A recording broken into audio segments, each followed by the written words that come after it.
Long, long ago, a god couple had 10 sons, who happened to be sons. The 10 slept under the branches of a divine tree in the sea, off the east coast of China, and took turns making the rounds in the sky. Each morning, one of them would wake up and rise from the tree. In the evening, he would set over the western horizon and return to the tree in the sea. One day, sick of the boring routine, all 10 of them strutted out together. They rocked and rolled and glided and hopped in the sky, and had a ball. No more one-sun shifts, they decided. No more working alone. They would rise and set whenever they wanted to, however they wanted to, and with whomever they wanted to. They were free, and free were they. Their newfound freedom wreaked havoc on the world. Crops were scorched. Rivers dried up. Animals died and humans suffered. Someone had to step up and do something. That someone was Hou Yi, a local leader and master archer. Hou Yi drew his magic bow and shot down 9 of the menacing sons. He told the remaining son to do his duty or else. Finally, everything went back to normal, except for the surviving son. He now had to make the rounds every day, and all by himself. Wang Mu, the queen mother of the western heavens, was pleased. She rewarded Hou Yi with an immortality pill, which turns a human into a god. Hou Yi hesitated. He wanted very much to live in heaven, but he didn't want to leave his beautiful wife, Chang'e. For the time being, he kept the pill in a small treasure box.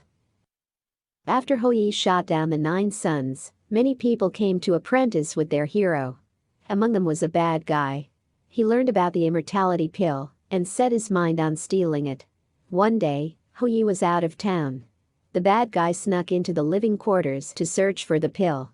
As he reached for the treasure box, Chang'e came in. Realizing what was going on, Chang'e rushed up, grabbed the pill, and popped it into her mouth. The bad guy lunged at her. Chang'e raced towards the door, but the bad guy blocked her way. Just then, she felt herself rising into the air. She could fly. Frantically she flew, out of the window, over the stretched arms of the bad guy, into the high clouds, racing all the way to the moon. Chang'e became the moon goddess.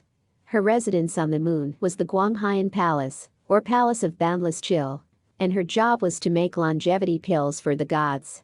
The work kept her busy during the day, but at night, she felt terribly lonely. She missed her husband and the human world. She was not the only one up there though. Living on the other side of the moon was Wugon, a minor god who was being punished for some mistakes he made. As punishment, he was to chop down a giantess manthus tree. But each time he swung his axe at the tree, the cut would heal instantly, so he had to keep chopping. Turned out it was a divine, self-healing tree that would never die. Told you punishments are harsh in heaven. Now back to Earth. One day, 3 of the most distinguished gods came down to the living world in the guise of poor beggars. They do that a lot. To them, earthly creatures were fickle and needed to be reminded now and then to do good. This time, they asked a monkey, a fox, and a rabbit for food, and got it from the monkey and the fox. "I don't have any food," the rabbit said.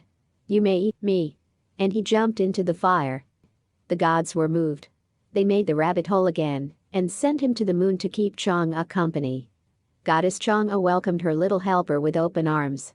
From then on certain nights, people on Earth could see in the moon the shadow of a cute little rabbit pounding herbs with a mortar and pestle. They soon learned that he was Yu Tu, the pet of goddess Chang'e, and the herbs he was pounding were for longevity pills. The kind-hearted little rabbit had beautiful white fur, as beautiful as white jade, and that's why he was called Yu Tu, Jade Rabbit. The stories of Chang'e racing to the moon, Yu Tu pounding herbs, and Wugon felling the tree are known to every Chinese, even small children. So not surprisingly, when China began its lunar exploration program in 2004 and asked the public to help name the spacecraft, Chang'e was everyone's choice. The lunar rover that accompanied Chang'e 3 to the moon in 2013 was aptly named Yu-2. So far, Chang'e has made 5 trips to the moon, twice accompanied by her pet rabbit Yu-2. Now, the first Yu-2 had quite an adventure. He died on the job 43 days after landing. Millions of people watching the live streaming gasped. They plastered the streaming screen with words of encouragement via Dynamo, or Bullet Screen, an online commenting system which scrolls viewer messages in real time, on top of the video. Lo and behold, Yu-2 came back to life. Viewers erupted in cheers and shed tears of joy.